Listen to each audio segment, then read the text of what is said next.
Le vote du budget de la ville de Bitche a permis au conseil municipal de détailler les grands projets. Deuxième phase de la requalification du centre-bourg, travaux au stade et à l'étang d'Asselfourt ou encore création du réseau de chaleur par la régie d'électricité. Stage de citoyenneté pour les auteurs d'infractions environnementales. C'est une alternative à la sanction pénale et c'est une première en Moselle. Les tribunaux de Metz, Thionville ou encore Sarreguemines peuvent y recourir. Le stage se déroule évidemment en pleine nature. La planète rêvée, quand un livre inspire des écoliers pour réaliser une exposition. Les œuvres des élèves de maternelle et élémentaire de Putelange sont exposées au château de la communauté d'agglo Sarreguemines Confluence. Des créations très originales réalisées à partir de produits recyclés. Elles sont à découvrir jusqu'au 17 mai. Ouverture de saison au centre d'art Grossergarten de Schorbach avec 2 nouvelles expositions temporaires. Vous pouvez découvrir une trentaine d'œuvres de l'artiste peintre Madani. Son exposition intitulée Matière et couleurs est inspirée de ses voyages. En parallèle, l'exposition L'homme et la nature au fil du temps est l'œuvre de l'artiste peintre sarroise Astrid Vollermann. Nouveau tour de piste pour le Grand Cross des écoliers de la Casque. L'édition 2024 a réuni quelques 850 élèves issus de 25 écoles de l'agglo. Les élèves de CM1 et CM2 se sont élancés sur 1400 mètres autour du stade Pierre de Coubertin à Sarreguemines. En plus des médailles pour les meilleurs chronos, il y aura le classement du plus beau dossard dessiné par chaque élève. Bienvenue sur Mosaïque Cristal. Notre invité du jour danse avec la vie. Manuela Rossel est infirmière, coach, sophrologue et praticienne en hypnose. Son livre « Aujourd'hui je danse enfin avec la vie » est un best-seller. Elle vous donnera quelques conseils avisés pour changer votre perception de ce que vous vivez. On va d'abord faire le point sur l'actu et on commence avec une première en Moselle. Le parquet de Metz, en collaboration avec l'Office français de la biodiversité, a organisé un stage citoyen. Une alternative à une sanction pénale lorsqu'il s'agit d'infractions mineures pouvant être utilisées par les tribunaux de Metz, Thionville ou encore Sarreguemines. Après un rappel à la loi, la session s'est terminée par une sortie en pleine nature. Reportage d'Emma Facchetti et Bastien Bert. Certaines espèces, ça fait des milliers d'années qu'elles ont été domestiquées par l'homme.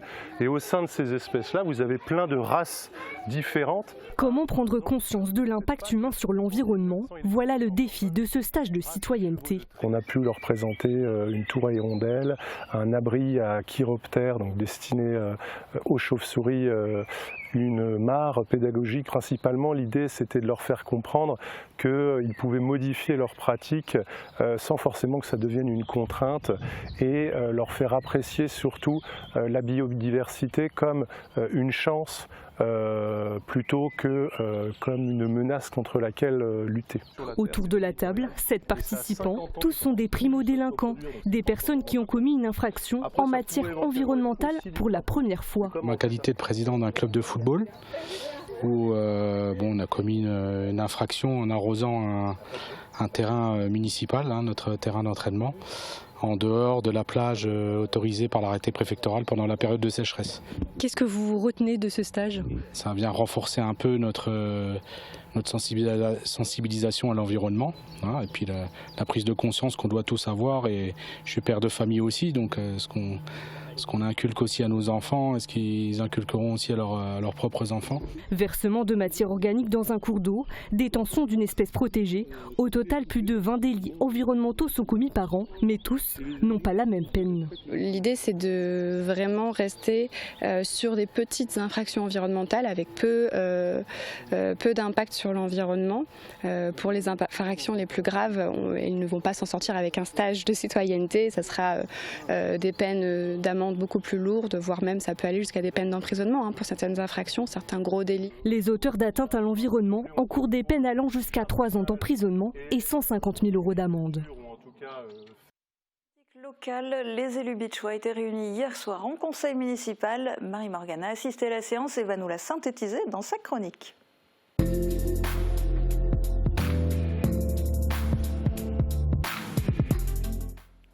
Alors évidemment, après le débat d'orientation budgétaire lors du précédent conseil, cette fois c'est le vote du budget primitif qui était au cœur des débats.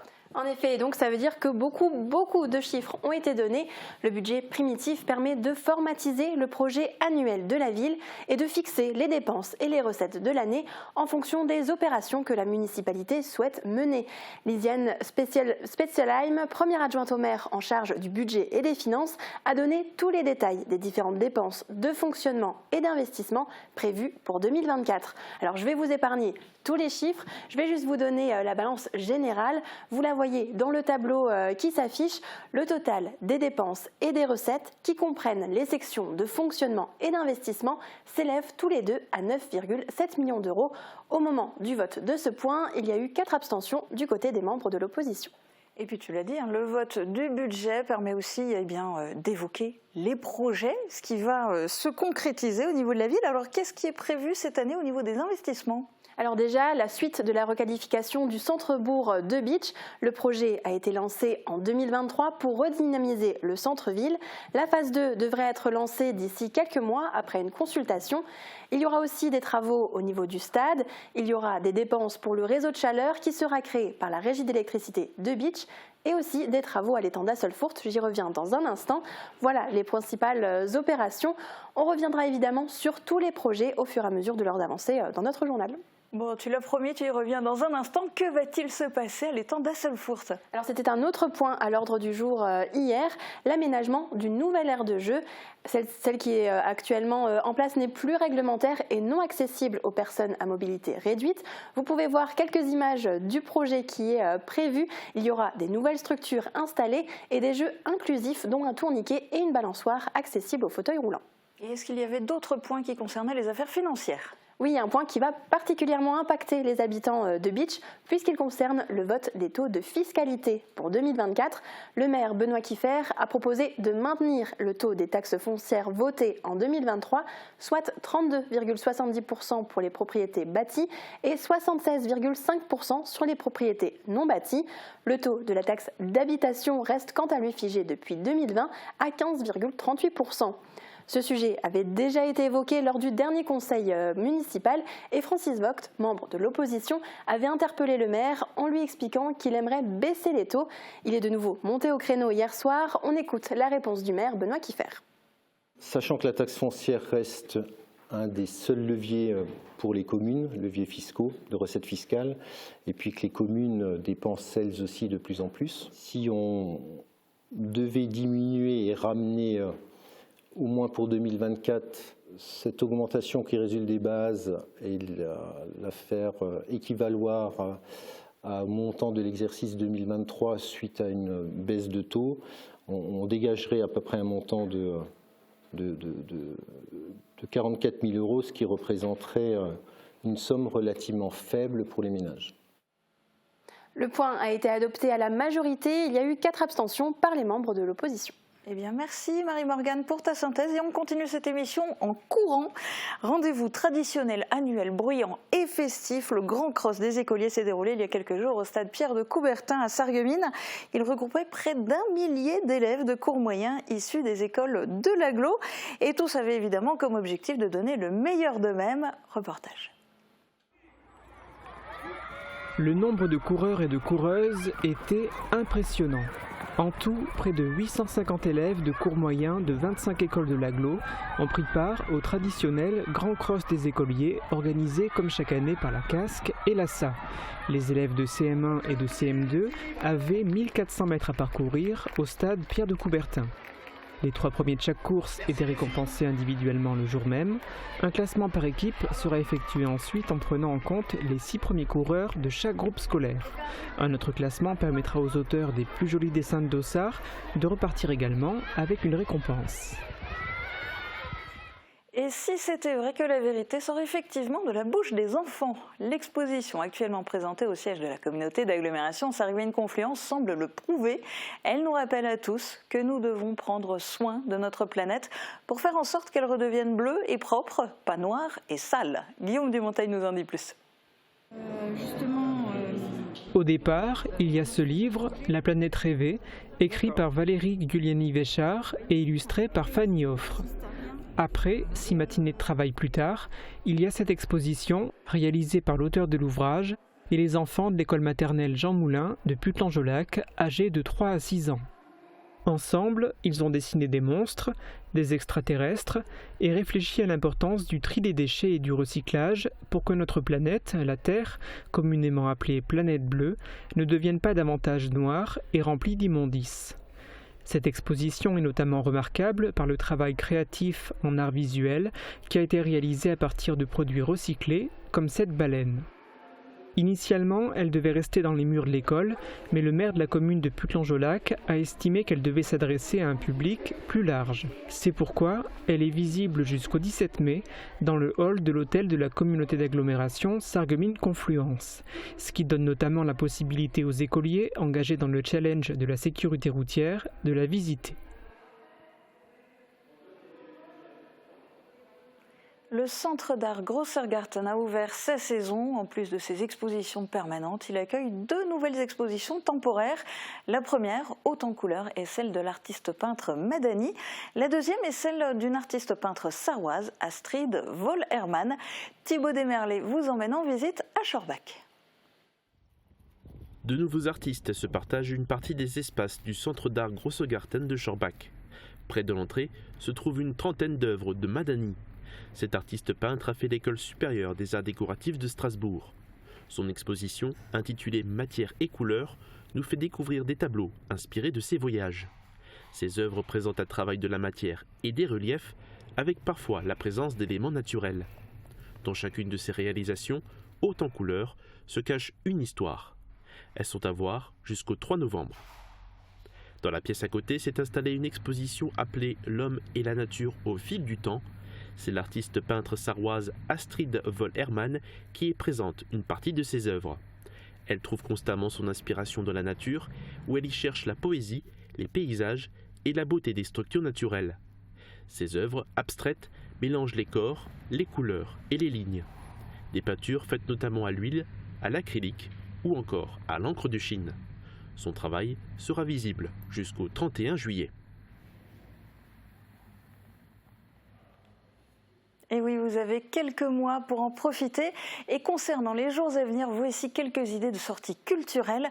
Dimanche, vous avez rendez-vous de 13h à 17h à Louperschus pour une foire aux livres.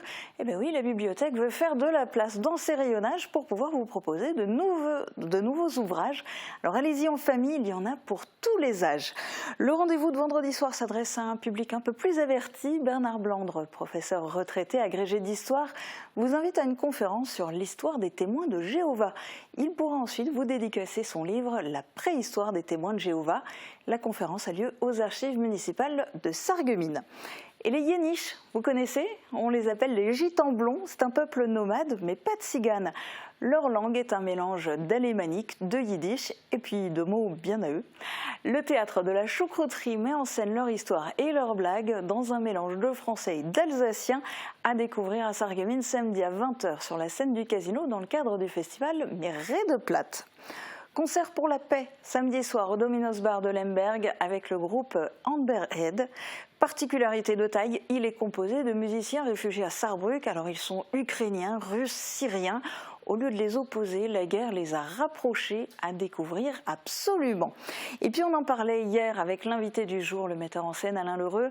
Le théâtre du jeudi remonte sur les planches avec sa nouvelle création, Scoopable. Dans le village de Saint-Jacques-sur-Roche, il se passe des choses étranges. L'émotion grandit, les villageois sont inquiets. L'enquête est en cours et les journalistes de CTN occupent le terrain. Alors pour connaître la suite de l'intrigue, eh bien rendez-vous vendredi soir et samedi soir au foyer culturel de Sarreguemines. Pendant tout ça, il vous reste bien un peu de temps pour aller au cinéma et pourquoi pas pour aller voir le film coup de cœur de la semaine à Sarreguemines. Alors le coup de cœur de la semaine, c'est bien sûr la ressortie du film Les choristes de 2004, une comédie dramatique et musicale de Christophe Baratier, avec notamment Gérard Jugnot, Cadmerade, Jean-Baptiste Meunier dans son premier rôle au cinéma. Alors, lors de sa sortie, le film en 2004 a eu un très gros succès, avec 8 millions d'entrées. Il est nominé 8 fois au César, il a eu 2 Césars, celui du meilleur son, de la meilleure musique. Il a été nominé 2 fois aux Oscars aussi. L'histoire, ça se déroule en 1949. C'est un professeur de musique sans emploi qui décroche un poste de surveillant dans un pensionnat pour garçons. Et du coup, il découvre que ces garçons sont sévèrement punis par le directeur. Il décide du coup de les initier à la musique et au chant pour former une chorale. Bon, on ne va pas en dire plus, mais le film est très émouvant, très sensible, plein d'émotions. Et pour son 20e anniversaire, vous pouvez venir le découvrir ou le redécouvrir dans nos salles au cinéma, dans sa version remasterisée 4K à partir d'aujourd'hui. Et côté émotion, dans un instant, on va essayer de danser avec la vie grâce à notre invité du jour. On va d'abord voir si les prévisions météo sont à la hauteur de vos espoirs. Couverture et zinguerie, une toiture Moder Habitat apporte sécurité, protection et pérennité par tous les temps.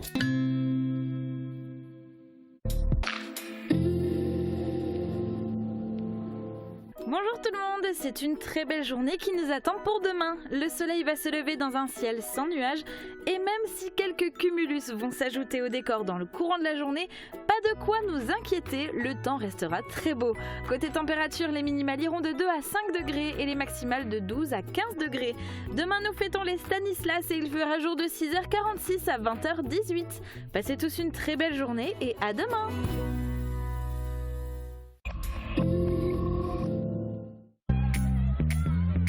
Je me présente, je m'appelle Faïma, j'ai 34 ans, je suis maman de 4 enfants, je suis animatrice périscolaire chez les Francas depuis 2020. C'est un plaisir, c'est une passion, c'est ce que j'aime faire en fait.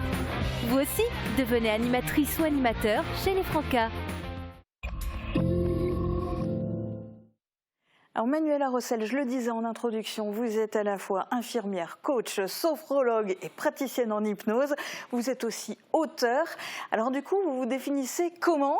Quand on vous demande votre profession, vous répondez quoi? J'ai tendance à dire je suis infirmière à la base et maintenant je dis je suis thérapeute ou coach. À la base et voilà. plus. Et plus, ouais. Alors dites-moi un petit peu quel est votre parcours, comment vous en êtes arrivé à faire tout ça? C'est une passion, je crois, déjà depuis l'enfance. J'étais une enfant plutôt introvertie, qui avait donc beaucoup de souffrance avec la peur du jugement des autres, ce genre de choses, beaucoup d'angoisse et d'anxiété déjà dans l'enfance. Et ma maman avait posé un livre sur l'intelligence émotionnelle et c'est comme ça que j'ai commencé à m'intéresser. Et je me suis rendu compte qu'en allant chercher les renseignements à l'extérieur, ça pouvait m'aider en fait à changer ma programmation. Aujourd'hui, j'utilise le mot programmation, bien sûr, mentale, l'inconscient, et ma façon d'être, pour m'aider à me libérer de ces souffrances. Le chemin parcouru, il est énorme. On a du mal à imaginer comment vous étiez dans votre enfance, du coup, dans tout ça. Et vous êtes d'ici, hein?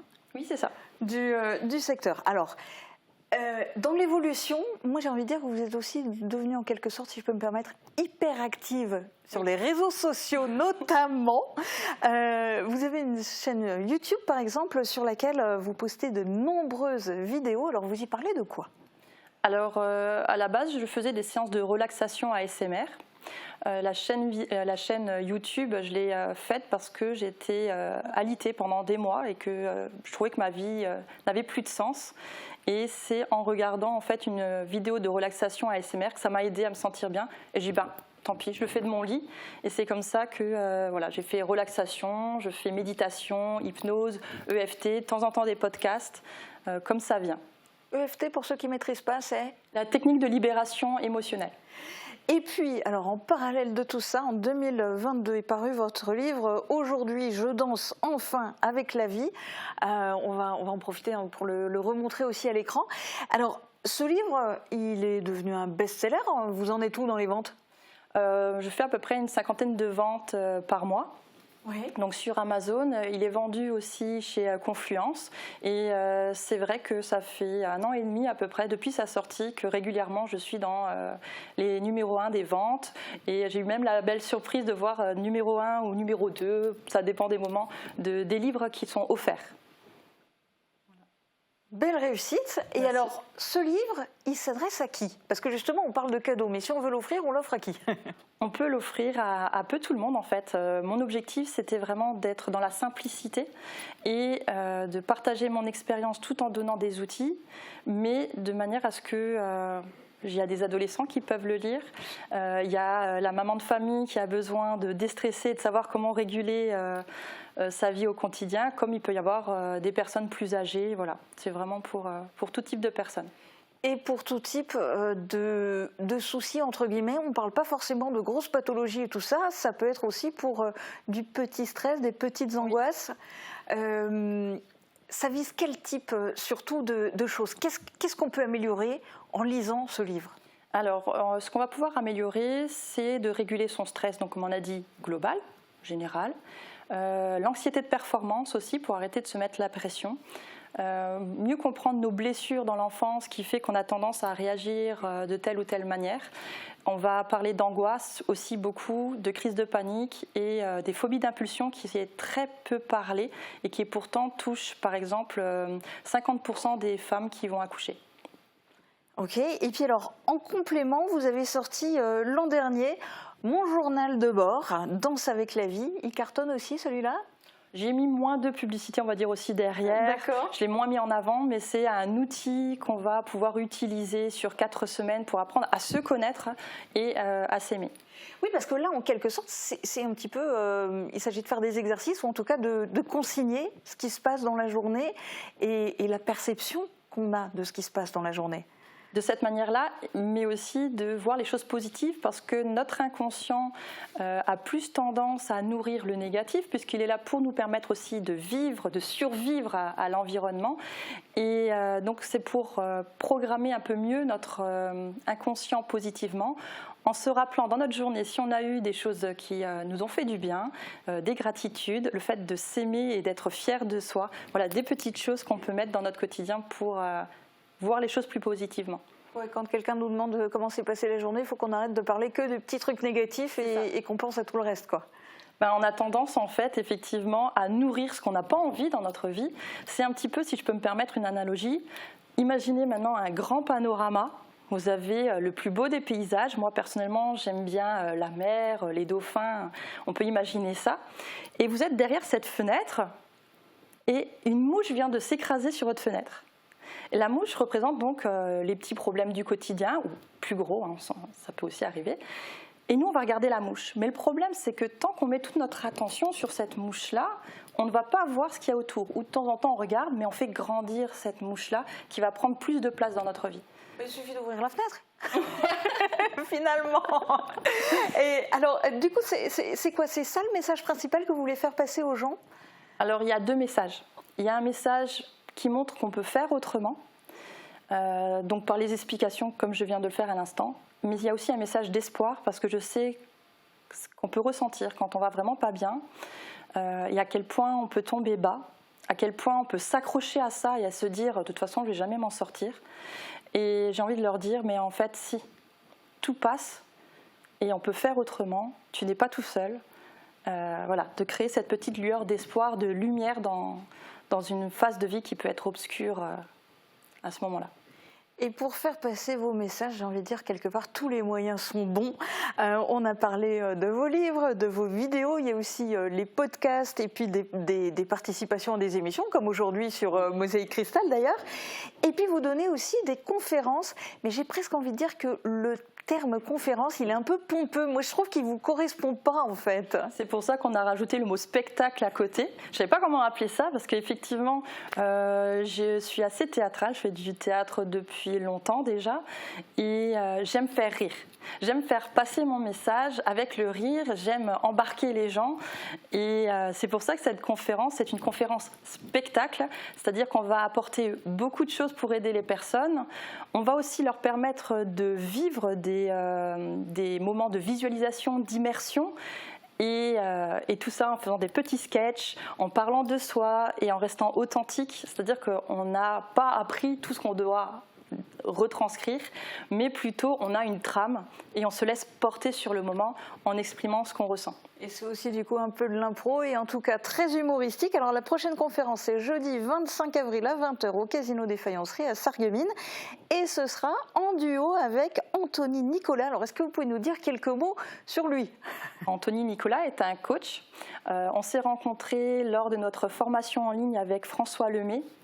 Pendant un certain temps, on était quand même ensemble pendant 1 an, même si c'est à travers l'écran. Et on a eu l'occasion de partager des moments de vie par Internet, justement par les petits groupes Facebook. Son histoire me parlait, mon histoire lui a parlé aussi. On a commencé à faire des lives ensemble et on s'amusait bien, on avait une belle connexion. Et je lui dis en mois de juin, après un live, et si on faisait pour de vrai une conférence spectacle dans une grande salle? Et puis on rigolait de ça. Et finalement, au mois d'août, après avoir fait effectivement une petite conférence spectacle lors d'un salon bien-être, j'ai tellement aimé, je l'ai rappelé, j'ai dit écoute, on tente. Je loue le casino des faïenceries dans ma ville et on pose une date, est-ce que tu viens avec moi? Et puis il m'a dit oui. Eh bien, c'est super, et donc c'est à découvrir sur scène le 25 avril. Et ben, merci beaucoup d'être venu témoigner aujourd'hui sur Mosaïque Cristal. Et sur votre chaîne YouTube, il y a une vidéo que vous avez réalisée avec Anthony Nicolas. Vous parliez des lives. Et bien, pour finir cette émission, je vous propose d'en voir un extrait. En fait, on peut avoir mille et une raisons de se dire que ça va pas. Là. Comme toi, tu peux dire, il faisait beau, on était dans une belle période, et là, chier, ça y est, la pluie qui arrive, c'est gris, etc. Avant ça, avant de dire je mets l'attention sur ce qui va pas, est-ce que je peux pas peut-être voir que ça vient aussi d'une perception? La perception de c'est pas bon en fait. Et ce qui nous crée tout le temps souffrance, on finit toujours par tomber là-dedans. On finit par catégoriser que ce qu'on vit est bien ou mal, c'est bon ou mauvais. Et on s'entend, Manuela, assez consciente pour savoir qu'on en a besoin de la pluie. Là. Parce que sinon, on va finir par nous faire chier qu'on n'a pas le droit d'arroser nos bagnoles. Là. Ouais. On n'a pas le droit d'arroser les jardins, on n'a pas le droit de faire tout ça. Donc on a besoin de ça aussi, et que avant même de se dire je mets la mouche sur ce qui va pas, est-ce que je peux peut-être voir pourquoi je perçois que ça me va pas? Et là en fait déjà là on commence à switcher et se dire bah, finalement c'est beaucoup plus global. Et il y a plein de raisons à tout ça, et avec Manuela on a plein de choses à vous dire sur ça. On n'aurait pas assez d'un live ni d'une soirée là pour le faire.